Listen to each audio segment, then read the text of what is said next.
Jose Andrino, pa-subscribe po. Yan, maraming salamat. Ayun, mapagpalang araw mga Kalingap. Ito po, kasama natin si Kalingap Jose. Dito po sa Pilar Landing Pad. Suportahan po natin ang kanyang YouTube channel. Katukatuwang po yun ni Kuya Bal Santos Matubang sa kanyang Kalingap Proud. Maraming salamat po sa inyo. God bless po. Yan, thank you, Kuya July. Maraming salamat po. Ayan.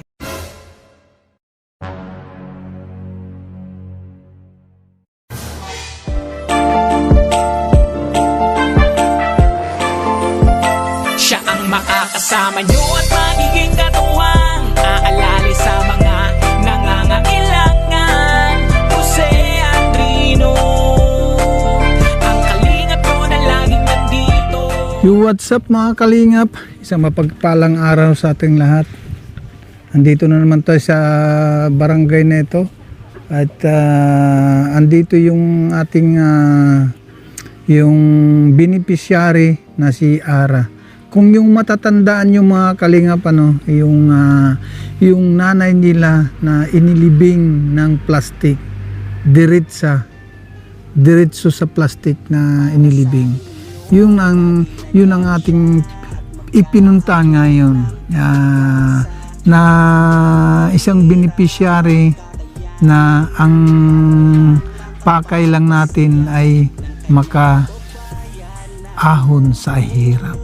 Yung mga kalingap, at puntahan na natin si Ate Ara at ng ating kapanayam kausapin ang sitwasyon ngayon at kumustahan din natin sila ngayon.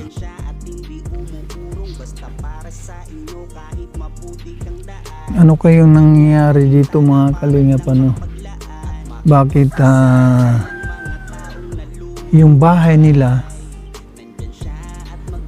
natanggal yung ito? Tara mga kalingap, atin puntahan na si Ara.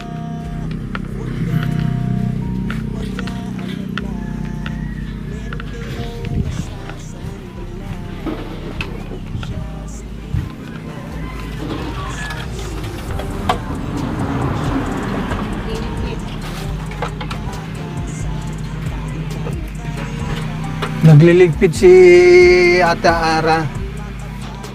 Bakit Ate Ara? Darating may bisita ba kayo? May bisita ba kang darating?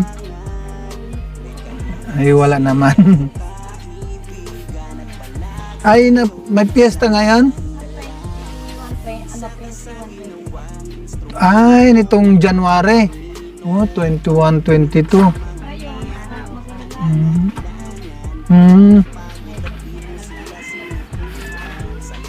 Sipag man ni Ate Ara mga kalingap po. Nagwawalis din siya. Pero yung kanyang kopra dito, pag ilang araw na nanakaan yun, yung ano nyo, yung kopra, isang linggo. Ang tagal na rin niya. Pero wala pang wala namang panggatong. Ay siga lang. Ay tiyaga. Asan si papa mo pala? Nasa bukid. Oo. Araw-araw si papa niya doon sa bukid At least masipag naman si papa mo. Laging siyang nasa bukid lagi.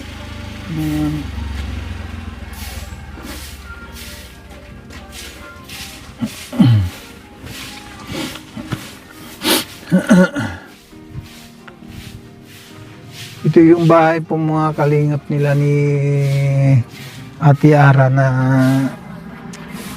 yung yung dingding yung kwarto nila yung wala pang wala talagang ganito lang yung bahay nila mga kalingap po.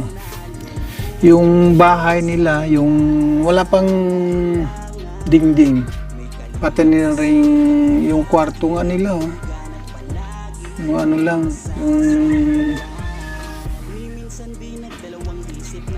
yung ganyan lang, mga kalinga po. Yung bahay nila. Ay, ano, Ara, kumusta naman? Dito na tayo. Okay yung hagdan dyan, ha. Yung ganyan lang, oh. Yung hagdan yung bahay nila.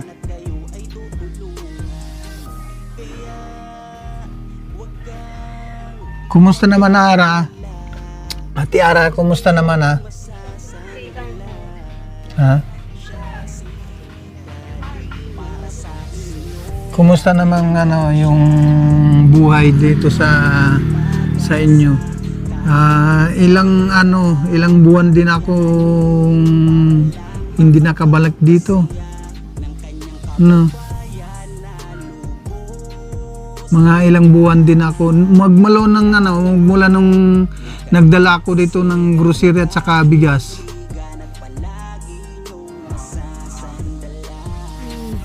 Matagal.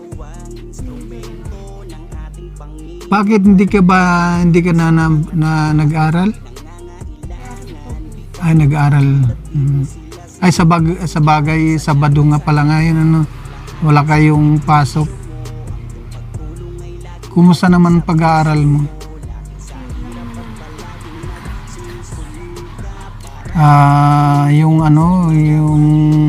Yung exam mo, lahat ba pasado?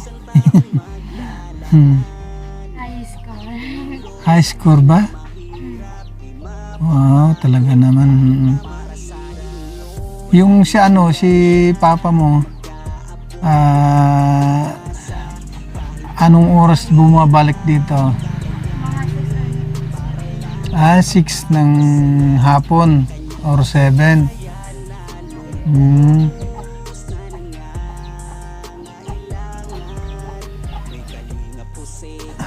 Hello po.